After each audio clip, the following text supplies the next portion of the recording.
ये शो कर रही है। अब सामान्य जनता खाने पीने सोने तथा सहवास के विधि विधान का पालन नहीं कर रही है और समस्त कार्य कहीं भी और कैसे भी करने हेतु तैयार रहती है। क्या आप इस कारण से अप्रसन्न हैं? इसको कौन बोल रहा है?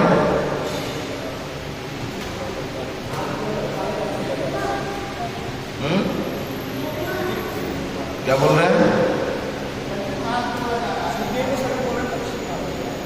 हाँ होते हैं। कौन बोल रहा है?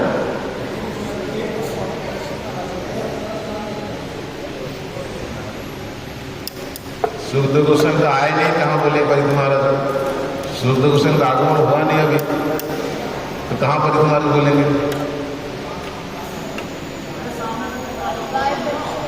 देखो क्या इतना गर्मी लग रहा है, साइड में लगा था, साइड में।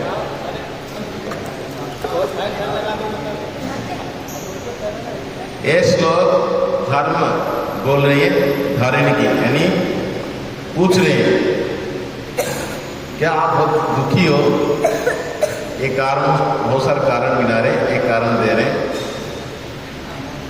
तो आजकल लोग जो थे, जो राजा थे, अपना राज्य शासन ठीक से नहीं कर रहे, खाना पीना सोना का जो रूल रेगुलेशन वो भी ढंग से लोग नहीं कर रहे। जनता जो कुछ होता है खाते हैं, 11 बजे 12 बजे खाएंगे, है ना।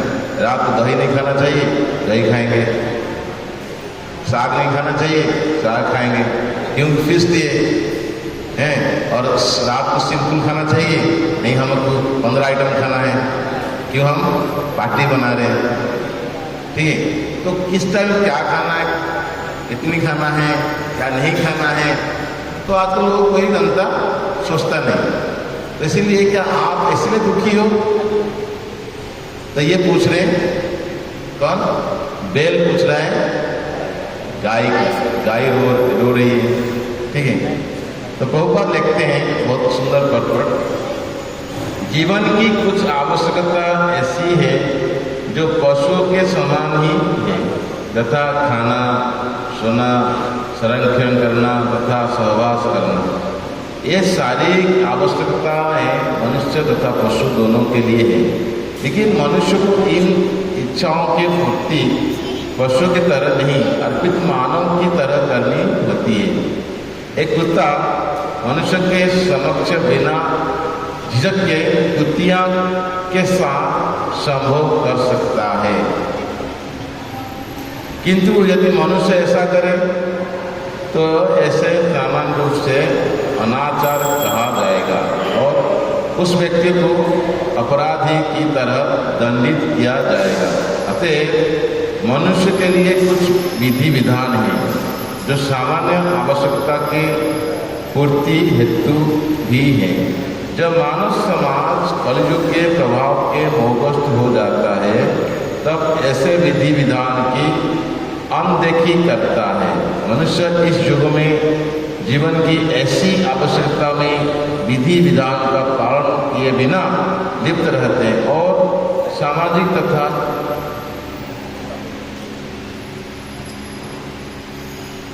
चारित्रिक नियम में ऐसे गिरावट निश्चय ही शोचनीय है। 4 नियम का तो पालन करना होता है, वो कोई पालन नहीं करता है। तो यहाँ पर कहते हैं सामाजिक तथा चरित्र के नियमों के ऐसे गिरावट निश्चय ही शोचनीय है, क्योंकि ऐसे वास्तविक आचरण के प्रभाव अत्यंत हानिकारक होता है। इस युग में पिता तथा अभिभावक अपने रक्षितों के आचरण से प्रसन्न नहीं है। उन्हें जानना चाहिए कि कितने ही निर्दोष बालक इस कलयुग के दुष्प्रभाव में आकर बुरी संगति के शिकार होते हैं। हम श्रीमद् भागवत में से पता चलता है कि अबोध ब्राह्मण पुत्र अजामिल एक बार सड़क पर चल रहा था तो उसने एक शूद्र दंपति को काम पीड़ित होकर एक दूसरे को आलिंगन करते देखा। इसी से बालक आकृष्ट हो गया और अंत में वो समस्त व्यसन का शिकार बन गया। वो शूद्र ब्राह्मण के पद से गिरकर एक अधम दुष्ट बन गया और यह सब कुसंगति के कारण हुआ। उस समय अजामिल जैसा एक भुक्तभोगी था, किंतु इस कलयुग में बेचारे अबोध विद्यार्थी प्रतिदिन सिनेमा के शिकार होते हैं। देखिए प्रभुपाद क्या परपट लेकर हैं, जिससे पुरुष केवल काम वासना की ओर प्रेरित होते हैं तथा कथित प्रशासक सबके सब क्षेत्रीय कर्म में प्रशिक्षित नहीं है। जिस प्रकार ब्राह्मण ज्ञान तथा मार्गदर्शन हेतु होते हैं, उसी प्रकार क्षेत्रीय प्रशासन के लिए होते हैं। क्षेत्र बंधु शब्द उन तथाकथित प्रशासक या व्यक्तियों का सूचक है जो संस्कृति तथा परंपरा विषय का उचित प्रशिक्षण पाए बिना प्रशासक के पद पर बिठा दिया गया है। आजकल वो इन उच्च पद पर उस जनता के मत द्वारा पहुंच जाते हैं, इसका स्वयं जीवन के विधि विधान में अधोपतन हुआ होता है। जिन मनुष्य का जीवन स्तर इतना निम्न हो, वो भले किस प्रकार उचित व्यक्ति का चुनाव कर सकता है। अतः कलियुग के प्रभाव से सर्वत्र हर वस्तु राजनीतिक, सामाजिक अथवा धार्मिक उलट पुलट है। अतः बुद्धिमान मनुष्य के लिए यह चिंता की बात है। तो धर्म सोच रहा है आप दुखी हो माता, गो माता, धरणी माता, कुछ तो कारण होगा दुखी होने के, इसलिए कुछ श्लोक माध्यम से कारण गिना रहे हैं। तो आज के श्लोक में बता रहे हैं जो राजा थे, खास करके समाज का देखभाल करने के लिए होना चाहिए, लेकिन वही राजा जब पथभ्रष्ट हो जाते हैं और सभी जनता लोग के खाना पीने का, छूने का वो नीति नियम विधि विधान नहीं पालन करते हैं, जो कुछ इच्छा होता है खा लेते हैं, जो कुछ मन आता है करते हैं, तो फिर क्या होता है, परेशानी बढ़ता है। तो जैसे आप देखिए धर्म ऐसे बहुत सारे सवाल पूछता है। जो गौ माता को पहले पूछा था आपका 3 पैर खत्म हो गया, तो शायद कुछ लोग मांस खाने वाले हैं, आपको खत्म करके खा लेंगे, और जो देवी देवता है उनका सैक्रिफाइस नहीं मिलता है, और संसार में बारिश नहीं होगा, है ना, बहुत सारा आदि दैविक क्लेश बढ़ेगा। जो माता वर्ग लोग होते हैं, जो बालक होते हैं, उनका कोई केयर नहीं करेगा, है ना, और जो पथभ्रष्ट ब्राह्मण होते हैं वो दिखाव करेंगे मैं बहुत बड़ा ज्ञानी हूँ, और जो ब्राह्मण होते हैं वो ब्राह्मणिकल कल्चर भी खो देंगे। जो राजा होते हैं अपने शासक का ढंग से देखभाल नहीं करेंगे, और जनता क्या करेगा, नीति में उनको तोड़ेगा। ऐसे सब सवाल पूछ रहे हैं, और अगले श्लोक में आएगा आप इसलिए दुखी हो, भगवान कृष्ण आपकी चरण को, भगवान कृष्ण के चरण आपकी भूमि पर नहीं पड़ता है, क्योंकि भगवान चरण इस संसार से अपना धाम चलेंगे।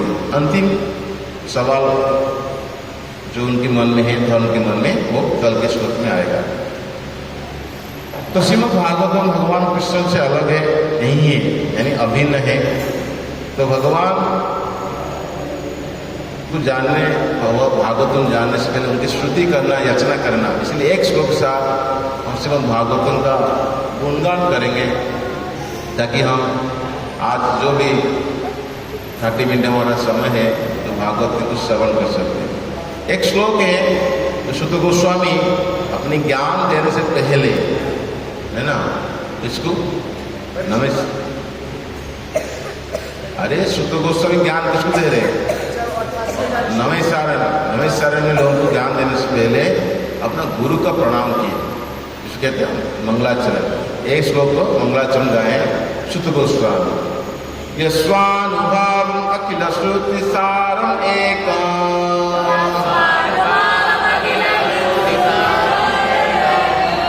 आध्यात्मदीपम् अतिथि शतां तमो अन्धम्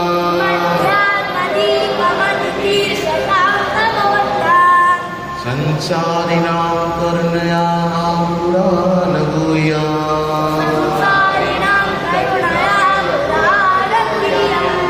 तं व्याससूनुपयां गुरुं मुनीनाम्। यह सो अनुभव, किसका अनुभव? ये सो अनुभव, किसका अनुभव? जो सुखदेव गोस्वामी प्रणाम कर रहे हैं। सुखदेव गोस्वामी सुखदेव गोस्वामी प्रणाम कर रहे हैं, क्यों? उनका गुरु है। सुखदेव गोस्वामी के गुरु कौन है? सुखदेव गोस्वामी। सुखदेव गोस्वामी जब कथा कह रहे थे परित्र महाराज को, सामने बैठे थे सुखदेव गोस्वामी, इसीलिए वो शिष्य और सुखदेव गोस्वामी बोलने लगे, ये जो आगे जो सूत बैठा है आगे जाके श्रीमद् भागवतम कथा करेगा। ये प्रेडिक्शन हो चुका है श्रीमद् भागवतम में 12 कांडों की 13 चैप्टर के 12 नंबर श्लोक में ऐसे वर्णन है। तो ये कथा करने से पहले अपना गुरु को स्मरण कर रहे हैं। कहते हैं जो अनुभव से, अपनी अनुभव, कौन सा? सुखदेव गोस्वामी अनुभव। अखिल, ये जो श्रीमद् भागवतम वो खत्म होने वाला नहीं, अखिल श्रुति सारम, एकमात्र जो एसेंस ऑफ ऑल स्क्रिप्चर, जो श्रुतिधर है, जो हमेशा इटर्नल ज्ञान है। अखिल, अखिल होता है जो मूर्छा हो जाता है, खत्म हो जाता है। अखिल मतलब हमेशा ताजा रहेगा, हैं, एवर ब्लिसनिंग, एवर ब्लिसफुल। तो ये आध्यात्म दीपम, ये एक टॉर्च लाइट है, आध्यात्मिक ज्ञान का टॉर्च लाइट है। कौन? श्रीमद् भागवत। श्रीमद् भागवत को बोला गया यहाँ पर एडजेक्टिव, ये अखिल भी है, श्रुति सारम है, और तीसरा क्या बोलते हैं? आध्यात्म दीपम, यानी ये श्रीमद् भागवत एक टॉर्च लाइट है। यानी क्या करेगा? अति तितिर्षता तमो अंधम, ये संसार के इस प्रकार के तमो अंधम, घोर घनाकर अंधकार है, घोर घनाकर अंधकार है। तिथि, अति तितिर्षता, मतलब एक चेहरा दूसरा नहीं देख सकते, इतनी संसार है। तो जब कोई लाइट पड़ता है अंधकार से मुक्त हो जाता है। और श्रीमद् भागवतम कहते हैं आध्यात्म दीपम, ट्रांसेंडेंटल टर्च लाइट। जब ये डालोगे सभी अज्ञान सब खत्म हो जाएगा। और श्रीमद् भागवतम क्यों बोला गया? संसारी नाम करुणा, इस संसार के लिए करुणा देने के लिए, यानी सुखदेव गोस्वामी संसार के लोग पे करुणा करने के लिए आहो, यानी बोला गया। कौन बोले? पुराण। ये कॉन्फिडेंशियल लिटरेचर जो पुराण है ना, महापुराण, ये बोले हैं। कौन है वो? कहते हैं वो व्यास देव के पुत्र व्यासनम, वो व्यास देव के पुत्र, वो वही गुरु, मेरा गुरु। ये सभी मुनि का मुनिशस्त है सुखदेव गोस्वामी मुनि। मैं मुनि, जितनी मुनि है सबसे बेस्ट मुनि कौन है? सुखदेव गोस्वामी। वो मेरा गुरु है, व्यास के पुत्र है। और ये पुराण बोले संसार की दया के लिए, संसार के लोगों की दया के लिए, आउट ऑफ कंपैशन और अपनी अनुभव से ये ज्ञान दे रहे। तो आइए आज हम श्रीमद् भागवतम से कुछ श्रवण करने के लिए कोशिश करेंगे। तो आज जैसे एक चीज हम चर्चा करने की विचार किए, उद्धव गीता में जब भगवान इस संसार छोड़ के जाना चाहते थे, उद्धव जी बुलाए। उद्धव जी, अभी कुछ समय बाद में ये संसार डूब जाएगा, द्वारका डूब जाएगा, तो आप क्या करो, जाओ बद्रिकाश्रम। इस जीवन में बद्रिकाश्रम जा नहीं पाया, बद्रिकाश्रम जाके उसका संग दो। उद्धव जी बोलते अरे मैं तो आपके साथ जाना चाहता हूँ, नहीं आप रुकिए यहाँ, बाद में जब उनको संग देंगे फिर आप वापस आ जाएंगे। उद्धव जी बेचारा क्या करेगा, दुखी होया, आया नहीं मैं कल रहना नहीं चाहता हूँ, आपके साथ जाना चाहता हूँ। भगवान बता दिए देखो ब्राह्मण की कौश आने वाला है, 7 दिन के अंदर ये संसार डूब जाएगा, ठीक है, तो आप चले जाना, कली की प्रभाव आने वाला है, तो आप चले जाना कहाँ पर, बद्रिकाश्रम। उद्धव जो बोलते हैं उद्धव जाता है, फिर दोबारा वापस आ जाता है। फिर भगवान मैं क्या ज्ञान दूँ, मैं खुद ही अज्ञान हूँ, है ना। तो आके पूछता है, तो भगवान फिर दोबारा ऐसा ज्ञान देते हैं जो श्रीमद् भागवत में चतुर्श्रुति गीता, चतुर्वी भागवतम जो ब्रह्मांड जो ज्ञान दिए थे उससे भी और उच्च ज्ञान देते हैं उद्धव, जो चतुर्श्रुति भागवत में भी नहीं मिला था। तो उद्धव जी बोलते मैं आपकी इंस्ट्रक्शन कैसे आगे बढ़ाऊंगा, तो इसीलिए कृपा करके मैं तो अभी मेरा से डूबा हूँ, माइंड एंड आई, ये आध्यात्मिक ज्ञान कैसे सुन दूंगा, मैं तो शारीरिक ध्यात्मिक बुद्धि में अभी गिरा हूँ। आप मेरे परफेक्ट टीचर हो, इसलिए आप मुझे ज्ञान दो ताकि मैं, तो भगवान बोलते हैं ठीक है, आप एक काम करो, देखिए जीवन जो है ये जीवन में ज्ञान प्राप्त कर सकते हैं। एक व्यक्ति अपना गुरु बन सकता है, एक व्यक्ति अपना गुरु बन सकता है। कैसे गुरु बन सकता है, जब आप लॉजिक परसेप्शन अपने इंटेलिजेंट यूज करके, आध्यात्मिक इंटेलिजेंट यूज करके आप विचार करोगे तो ये व्यक्ति अपना गुरु बन सकता है। तो उसी प्रसंग में एक कथा कहते हैं, एक बार जदू महाराज एक बार घूमते घूमते जो कृष्ण की पूर्वज है एक अवधूत ब्राह्मण से मिलते हैं। तो अवधूत ब्राह्मण से मिलते हैं, पूछते हैं अरे ब्राह्मण देव, अरे आप तो कुछ करते नहीं, काम धंधा कुछ नहीं करते, आपका शरीर ठीक ठाक है ना, आप सब कुछ कर सकते हैं, फिर भी आपको कुछ इच्छा भी नहीं आप करने के लिए, तो आपके अंदर कोई भौतिक इच्छा भी नहीं है, आप अकेले से घूमते रहते हैं, बताइए क्या हम कुछ ज्ञान दीजिए। तो ब्राह्मण बोले हाँ मैं जीवन में 24 गुरु बनाया हूँ, तो वही गुरु से हमको शिक्षा मिला हूँ, इसलिए मैं खुश हूँ। क्या 24 गुरु है, तो आज थोड़ा 24 गुरु के बारे में चर्चा करेंगे। बच्चों लोग अच्छी तरह से माला को निकाल दीजिए, आप बहुत अच्छे माला करते हैं, दिखाओ मत करिए सामने बैठ के, ठीक है, किताब में लिखना लिख लीजिए, फिर सुनिए, ठीक है। तो 26 गुरु जो है, पहला गुरु के बारे में बताते हैं, मैं पृथ्वी को गुरु बनाया। क्यों है पृथ्वी गुरु को बनाया, क्यों पृथ्वी जो होता है अपनी सहन शक्ति है उसके अंदर, टॉलरेशन पावर, मानो जैसे कि साधु व्यक्ति की बराबर है। पृथ्वी के अंदर क्या है, सहन शक्ति। जो साधु कोई बनना चाहता है वो बोले मैं सहन नहीं कर पाऊंगा, तो साधु नहीं बन पाएगा। इसीलिए पृथ्वी को गुरु बनना बहुत जरूरी है, कैसे पृथ्वी माता सहन करता है।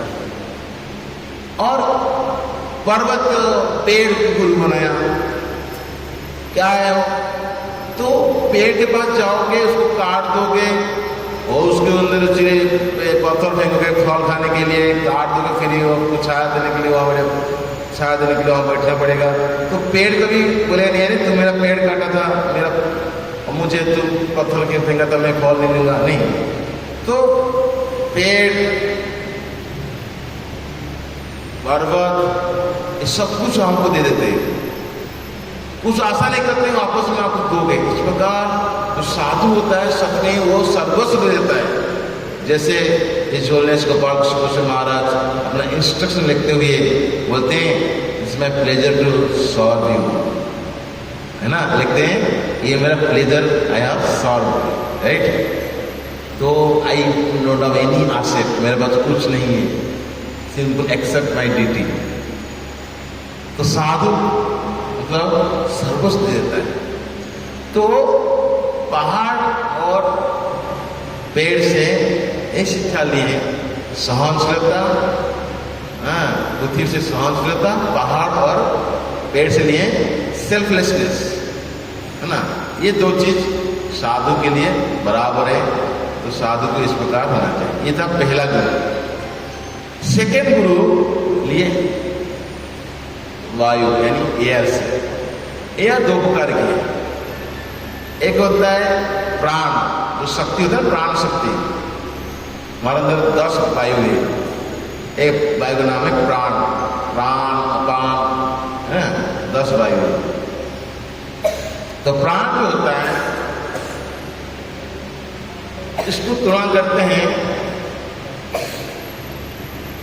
तो प्राण में जिसका अच्छा है अंदर से वो बहुत खुश रहता है, सैटिस्फाई होता है। हर व्यक्ति चाहते हैं सुख शांति, सुख शांति संतोष, है ना। सुख शांति संतोष। अब बताइए सुख शांति संतोष में कौन सा पहला आएगा?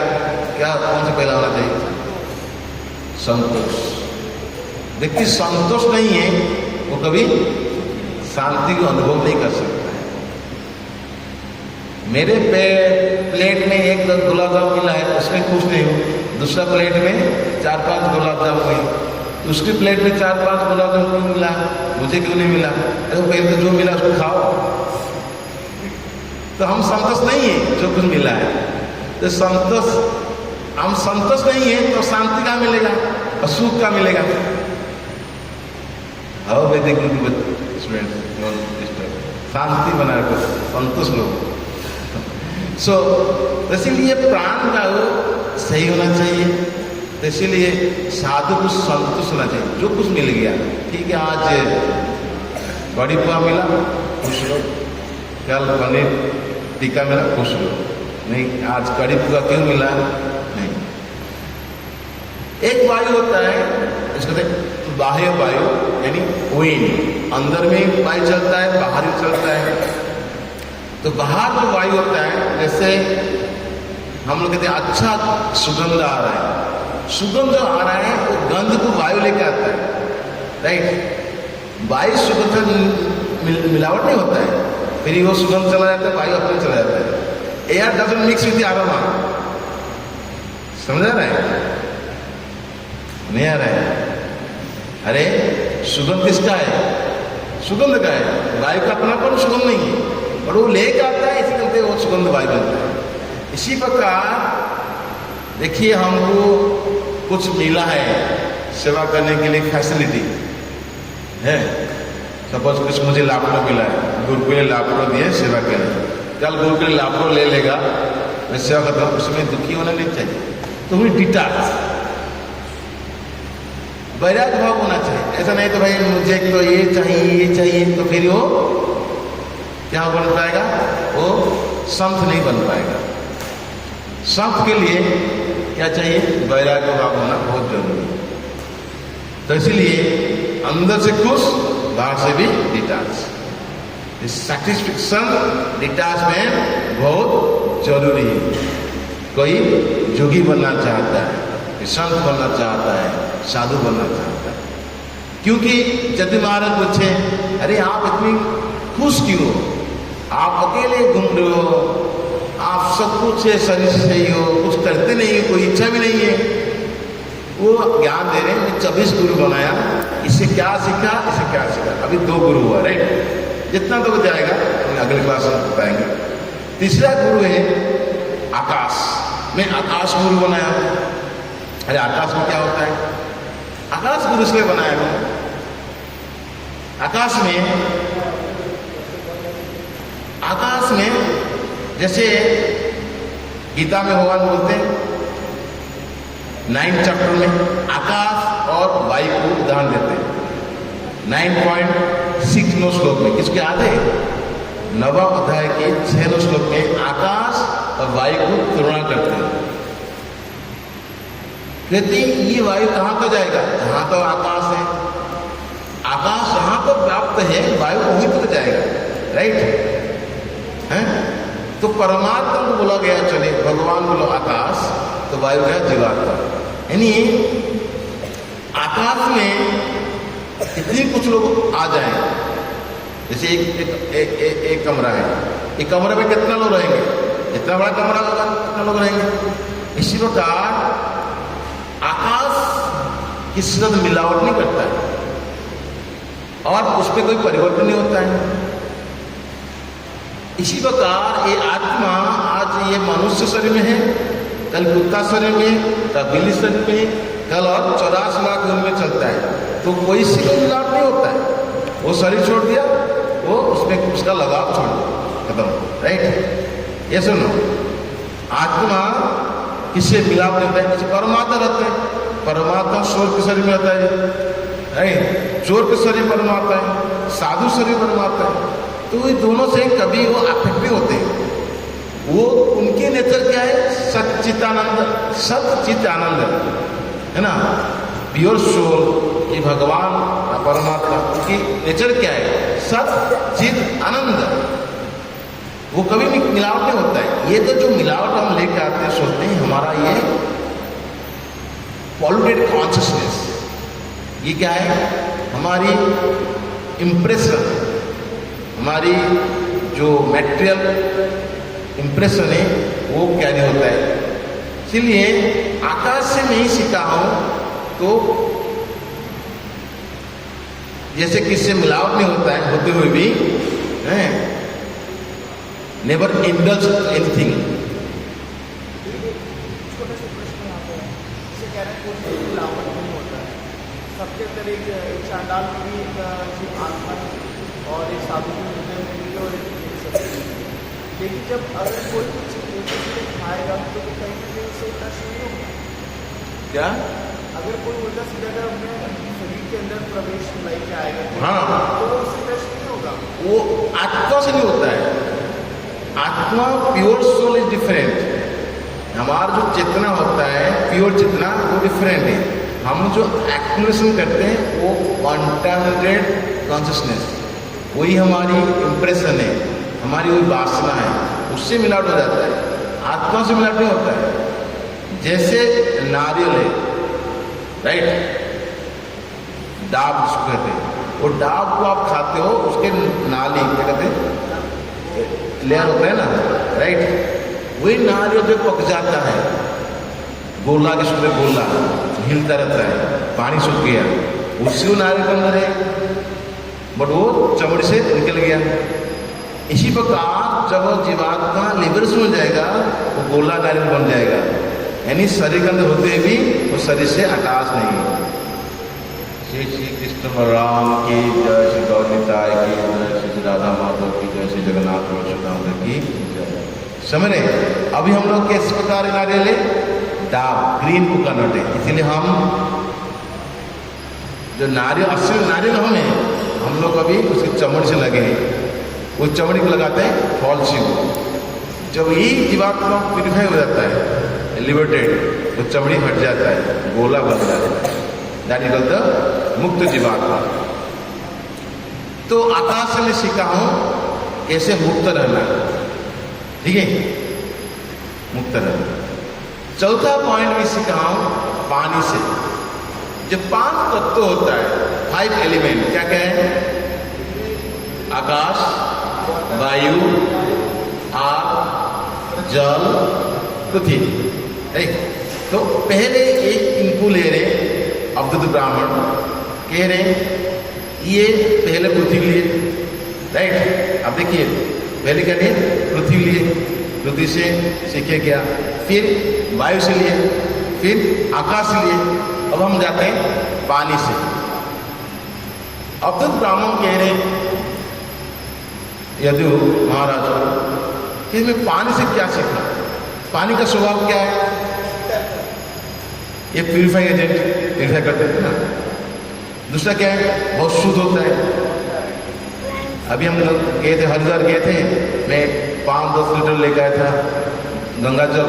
चेन्नई क्या होता है, पानी सफेद सफेद पूरा आज ट्रांसपेरेंट, और उसको किसको दिया तो पिए भी, मतलब डायरेक्ट पीते ना, ट्रांसपेरेंट, बहुत स्वच्छ होता है। और जो पानी पहाड़ से निकलता है ना, एक बहुत झरना का आवाज़ होता है। क्योंकि आप झरना से पास बैठेंगे, वाटर फॉल में बहुत सुंदर आवाज़ होता है। तो उसका कहते हैं जैसे जल का एक गुण होता है प्यूरिफाइंग एजेंट, जल से आप प्यूरिफाई करते हैं। इसी प्रकार साधु के पास जब साधु इसका संग देता है तो दूसरे को उसकी इतनी कंटामिनेशन है, इसके डाउट है, मिसगिविंग है, अनर्थ है, वो प्यूरिफाई करने के लिए मदद करता है। यानी प्यूरिफाइड अदर्स।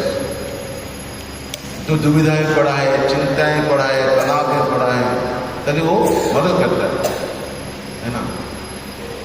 तो एक बार मैं गुरु महाराज पास गया, मैं दुविधा में, महाराज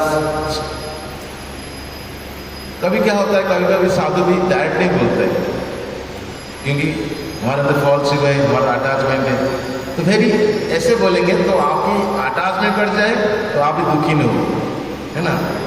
जो पूरी तरह समर्पण है उसको डायरेक्ट बोल देंगे, पूरी तरह समर्पण नहीं है वो डायरेक्ट नहीं बोल देंगे, क्यों गुरु अपराध कर सकता है। शपथ में गुरु बोला तो कुछ करने के लिए आप पालन नहीं करोगे तो फिर गुरु पे क्या हो जाएगा, तो फिर वो भक्त के लिए बहुत खतरनाक है। इसलिए गुरु कभी कभी भी थोड़ा सा इनडायरेक्ट बोलेंगे। तो इंटेलिजेंट व्यक्ति को सोचना पड़ेगा कि गुरु पास जाने से पहले क्या किस भाव से जाना चाहिए, ताकि मैं उनकी बात को सुन सकता हूँ, स्वीकार कर सकता हूँ। मेरे एक यार याद हो रहा था, हिजोलिस गोपाल गोसाई महाराज पास मैं गया था, श्रीमद् भागवत में पढ़ने के 2 साल महाराज दिए नहीं, 3-4 साल तक तो नहीं दूंगा। एक बार बोल गया, बोले देखो अभी जवान नहीं हो, अभी किताब बांट सकते हो, बहुत फिजिकल एक्सरसाइज कर सकते हो, है ना। तो पढ़ने के लिए टाइम थोड़ा सा वो एज हो जाएगा पढ़ना। फिर बोले ठीक है गुरु महाराज, वापस आ गया। फिर अगले साल गया, गुरु महाराज थोड़ा पढ़ने की इच्छा है, माइंड कह रहा है। तो महाराज देखिए इतना सारा मेडिसिन खा दिया, देखिए मैं इतना सारा मेडिसिन खा रहा हूँ, है ना। अभी आप यंग, कोई बीमारी नहीं, आपका स्टमक क्लियर सही से हो रहा है, वजन सही से हो रहा है ना, कुछ फिजिकल से सेवा कर सकते हो, ठीक है। तो करके उस साल छोड़ दी। तीसरे साल गया, है ना, 2014 से ट्राई किया, तीसरा साल गया तो उस समय ऐसे हो गया तो रियली मैं माइंड में काम नहीं किया, क्योंकि महाराज I am really fully were not working, मुझे कुछ पढ़ना है, मैं माइंड कह रहा पढ़ना है। तो महाराज सोचा हाँ सीधे महाराज जरूरत बुला के अलाउ कर दिया। तो अलाउ कर दिए 2 साल। उसके बाद मन को खुश करने के लिए फिर जो वापस आके मिला महाराज को, महाराज मेरा और 1 साल पढ़ने की इच्छा हो रहा है। महाराज मुझे बुलाए, फिर मुंबई मंदिर में याद मेरे को अभी हो रहा है, 11 बजे महाराज मॉर्निंग वॉक की, उसके लिए सेवा था 10-11 बजे, और छत्ता दिए, बोले पकड़ो और जू मंदिर में घुमाए, 1 घंटा मॉर्निंग वॉक किए। तो कहीं भेजने के लिए महाराज मुझे भेजते और एक जगह, मैं मना कर रहा था, मैंने जो स्टाइलिश का काम करते। महाराज में जू खारवी मंदिर लेके गए, देखो कितना अच्छा मंदिर है, कितना बड़ा, अच्छा लग रहा है।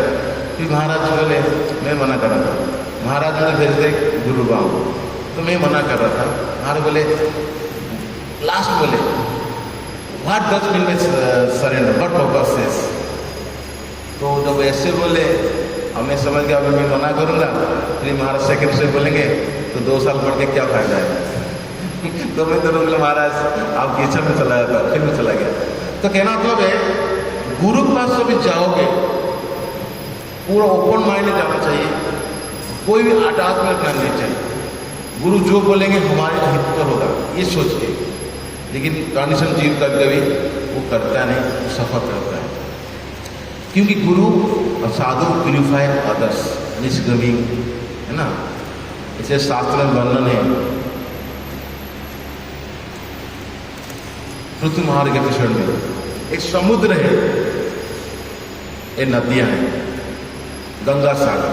आप देखिए सागर, देखिए गंगा सागर के पहले गंगा जा रहे हैं, दोनों में एक रिवुलेट तरंग आता है, राइट। नदियां में छोटा आता है, समुद्र ज्यादा आता है। अब समुद्र नदी के अंदर चला जाएगा, राइट, वो नदी नदी नहीं रहेगा, क्या बन जाएगा? क्या बन जाएगा? समुद्र बन जाएगा। ये जीवात्मा की इच्छा होता है।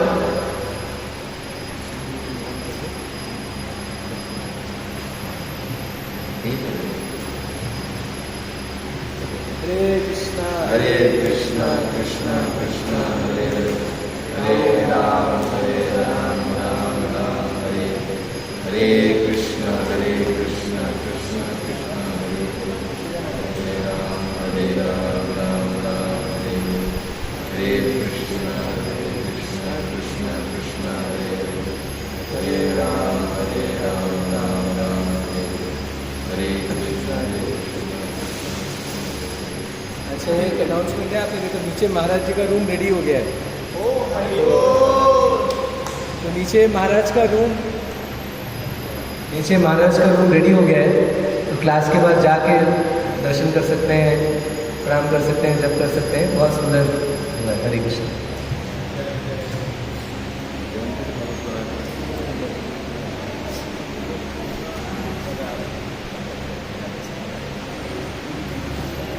अच्छा, तो मुझे हर बार नया टॉपिक लेते हैं। आज अवंती, ये क्या अवधूत ब्राह्मण, कितने गुरु पूछे? 24 गुरु। जब पिछली बार ये थे, वो याद है, नवयोगेंद्र वाला।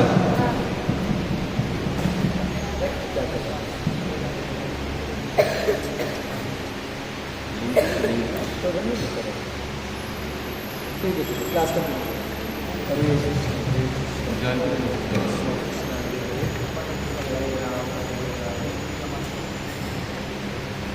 तो पानी से मतलब एक क्वालिटी होता है प्यूरिफाइंग एजेंट। तो साधु और गुरु जो होते हैं, तो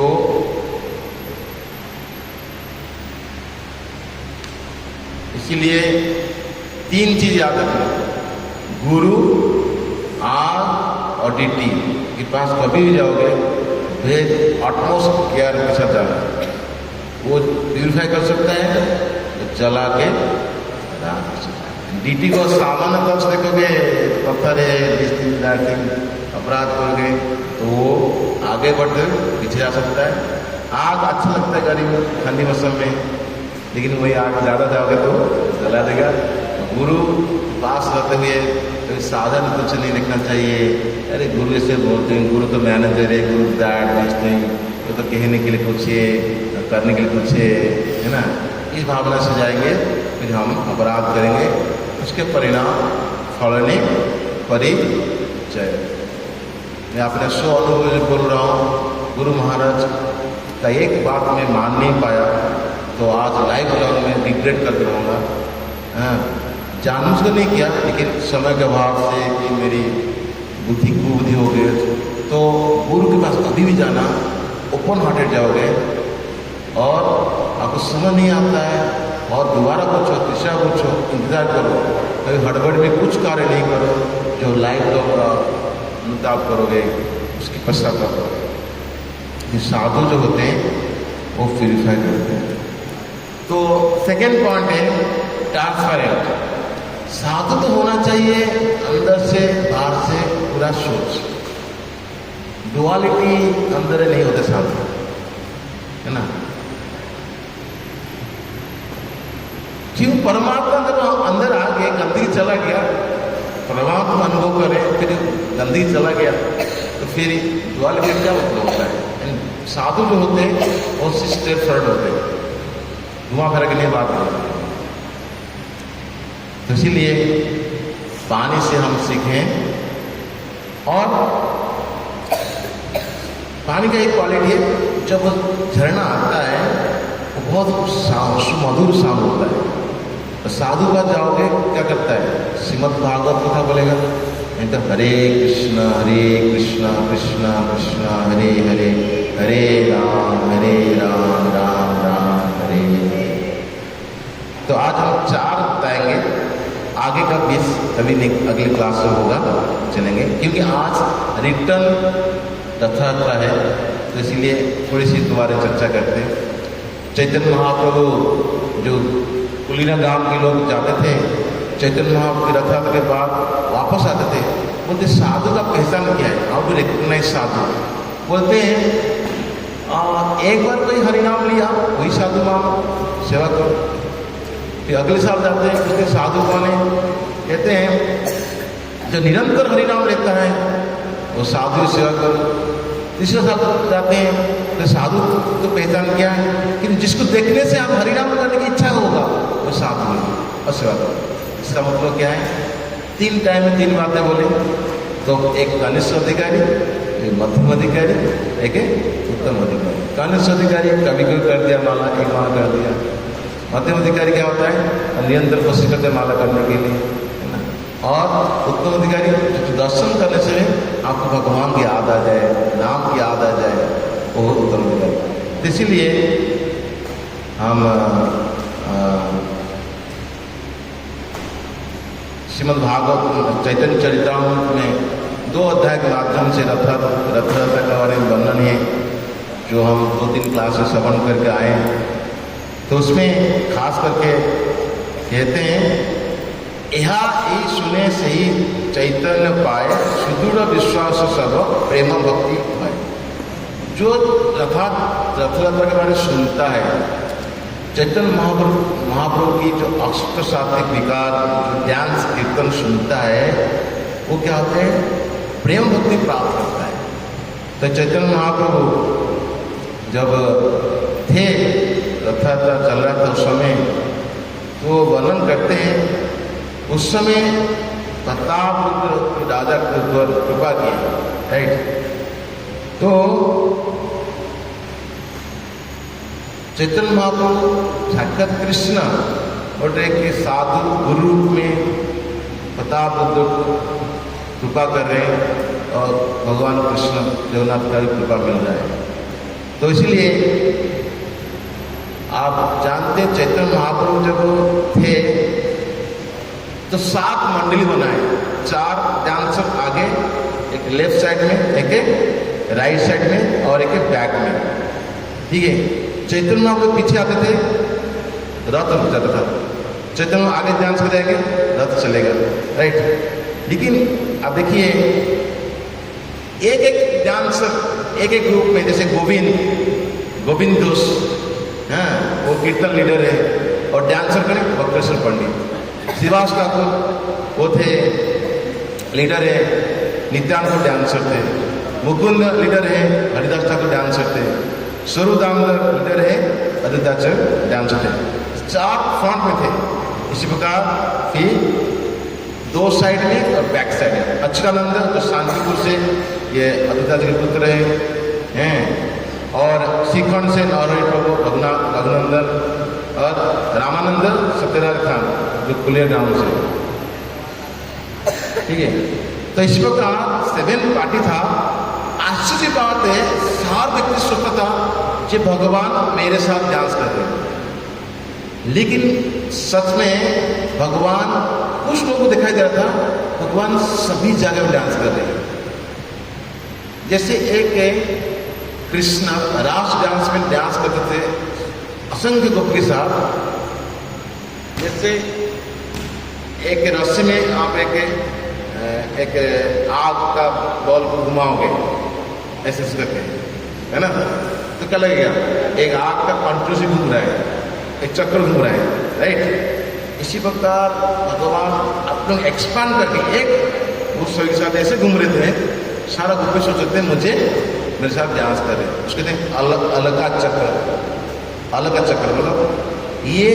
इसी प्रकार चैतन्य महाप्रभु सभी जगह में डांस कर रहे थे और कुछ लोग देख पा रहे थे, उसमें कि प्रताप बुद्ध देख पा रहे थे और भी डिबोड़ी देख पा रहे थे।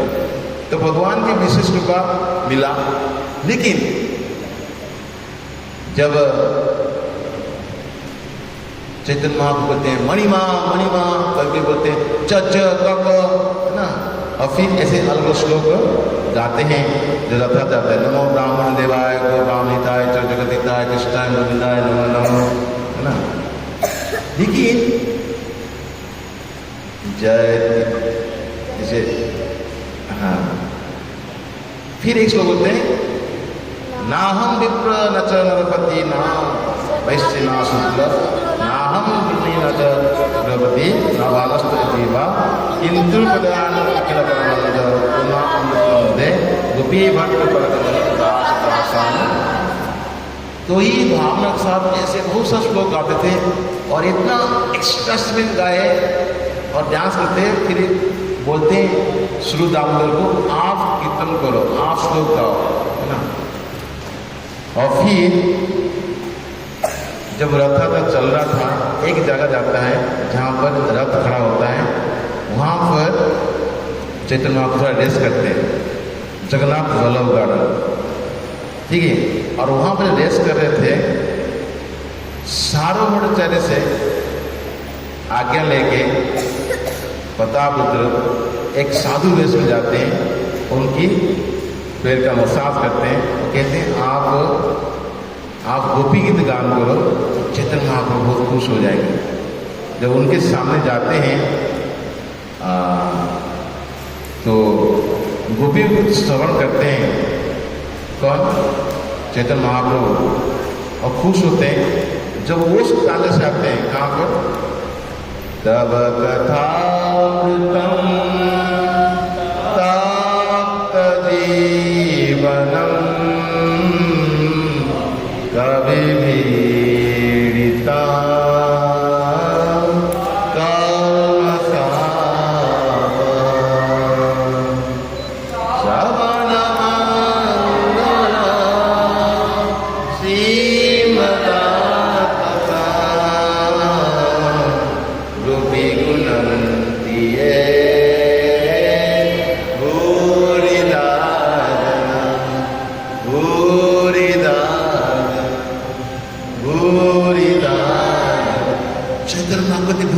करके उनको आलिंगन कर देते हैं, आओ और करो। तो चैतन्य महाप्रभु प्रतापरुद्र पर कृपा करते हैं। इस प्रकार चैतन्य महाप्रभु सही भक्त को कृपा करते हैं और रथ चला जाता है। आज क्या है, 8 दिन के बाद, ठीक है, तो कौन सा रिटर्न आता है, बीच में हेरा पंचमी होता है, जो रिटर्न आता है चैतन्य महाप्रभु सामने नहीं आते। क्यों सामने नहीं आते हैं? क्यों नहीं आते? बताओ।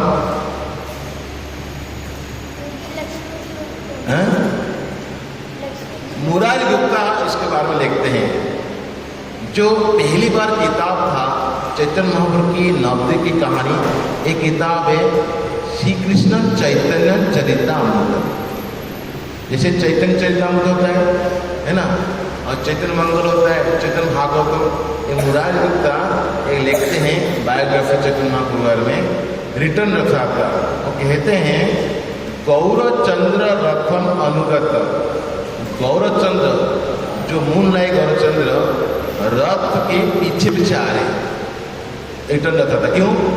क्योंकि रथा का मतलब होता है द्वारका से वृंदावन जाना, कृष्ण भगवान को खींच के लेकर आ रहे श्रीमती राधा रानी। चैतन्य महाप्रभु साक्षात कृष्ण है, लेकिन राधा भाव से जगन्नाथ को खींच के लेकर आ रहे हैं। कहाँ से? कुरुक्षेत्र से वृंदावन। अब जब भगवान जा रहे थे वृंदावन छोड़ के, अक्रूर जी लेके जा रहे थे, कहाँ पर? मथुरा। सारा गोपी सो रो रहे थे, सो रथ को पीछे से खींच रहे थे, रुक जाओ रुक जाओ। चैतन्य का साक्षात, हाँ देखिए, सब दुख में, सेपरेशन में, लव सेपरेशन, दुख में क्या करते हैं, तो गिर रहे हैं। चैतन्य महाप्रभु साक्षात राधा रानी है, राधा रानी भाव से वो आगे कैसे जाएंगे? रथ को खींच रहे हैं, यानी पीछे से रुक जाओ रुक जाओ रुक जाओ रुक जाओ। तो रिटर्न रथ जो है इसी भाव से अक्रूर जी चैरियट लेके चलते हैं वृंदावन से मथुरा। तो उस समय गुनीचा से जैसे जाता है शिव मंदिर रथ यात्रा, तो वहाँ पर चैतन्य महाप्रभु क्या कहते हैं? अनुगत। अनुगत डू नॉट गो, रो रहे हैं, डू नॉट गो। जगन्नाथ धाम की अलग अलग नाम होता है। एक नाम होता है पुरुषोत्तम क्षेत्र, भगवान अरियल पुरुषोत्तम है, जो सुप्रीम पर्सन गॉड है। और श्री क्षेत्र कहते हैं, ये लक्ष्मी का क्षेत्र भी है श्री क्षेत्र। और उनको अन्न क्षेत्र बोला जाता है, जहाँ पर प्रसाद मिलता है प्रचुर मात्रा में। और दुर्लभ क्षेत्र बुलाता है जहाँ पर ये जगह में जाना साधारण संभव नहीं है, ठीक है। और इसी प्रकार भक्ति सिद्धांत ठाकुर बोलते हैं एक क्षेत्र किस प्रकार विप्रलंब क्षेत्र, जहाँ पर सेपारेशन, यानी चैतन्य महाप्रभु दुख हो रहे हैं आज, तो वृंदावन छोड़ के क्यों जा रहे हो भगवान, राधा रानी दुखी हो रहे हैं आज, इसलिए वैष्णव परंपरा में हम रिटर्न यथार्थ नहीं करते, हम हमेशा भगवान को वृंदावन लिखना चाहते हैं, ब्रजेंद्र नंदन।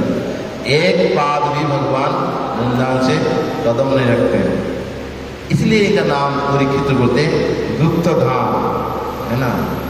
तो आज के दिन में हम दुखी होना चाहिए भगवान को, हमको वृंदावन से जा रहे हैं, तो ये रिटर्न रथ यात्रा है, तो इसलिए हम वैष्णव परंपरा में रिटर्न रथ यात्रा कभी इस स्थल में भी पालन नहीं करते हैं, लेकिन पूरी में होता है।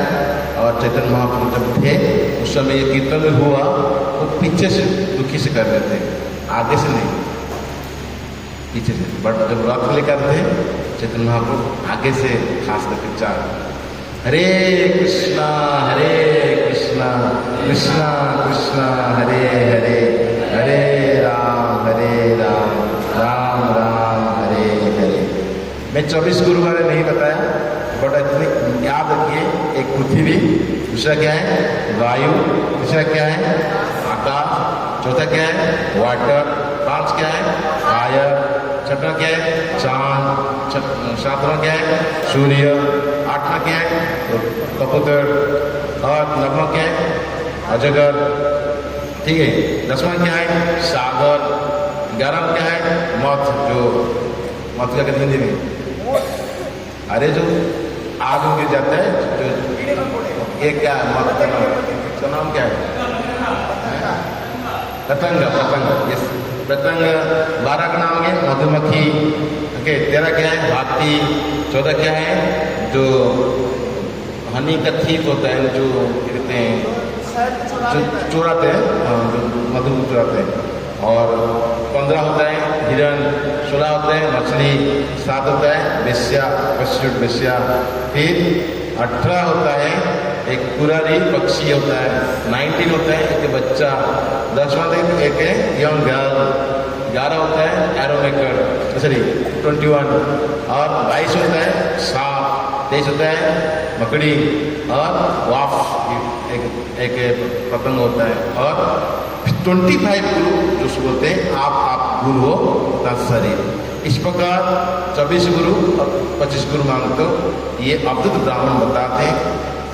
ये देखो जो हम डिटेल में थोड़ा चर्चा किए 4 का, क्या क्या किए पृथ्वी, एयर, वाटर, आकाश। तो पृथ्वी में क्या सीखे टॉलरेंस, और माउंटेन और पेड़ से क्या सीखे सेल्फलेसनेस। आकाश में क्या सीखे डू नॉट मिक्स, और वायु से क्या सीखे डिटाचमेंट, सैटिस्फैक्शन डिटाचमेंट, और पानी से क्या सीखे प्यूरिफाइंग एजेंट और ट्रांसपेरेंट और हरि नाम जन्म, ठीक है। हरे कृष्णा कृष्णा कृष्णा हरे हरे, हरे राम राम राम हरे हरे। कुछ अच्छा लगा बहुत गुरु परंपरा में जाता है, कुछ हमारा त्रुटि हुआ तो ये अपने शॉर्ट करने में। हरे कृष्ण। जगन्नाथ मंदिर से पहले तो 15 दिन जब इनको भगवान बुला रहे हैं तब क्या कहते हैं रहते हैं, और फिर गुरुषा मंदिर में जब जाते हैं तो अप्रॉक्स 21 डेज तक भगवान मतलब मंदिर से दूर रहते हैं। आज भगवान मंदिर में प्रवेश करेंगे ना, तो 21 दिन तक भगवान मंदिर से दूर रहते हैं।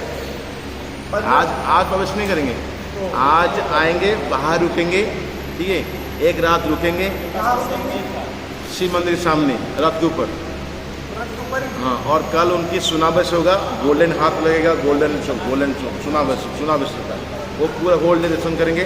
शाम को जा सकते हैं, नहीं तो सुबह जाएंगे, लक्ष्मी खीर खिलाएंगे, वो भी अभी वो हेरा पंचमी दिन गुस्सा होकर आ गए थे ना, और फिर रखी मनाने के लिए कुछ गिफ्ट देंगे जगन्नाथ जी, और खीर खिलाएंगे, बहुत लीला होगा, फिर एंट्री करेंगे।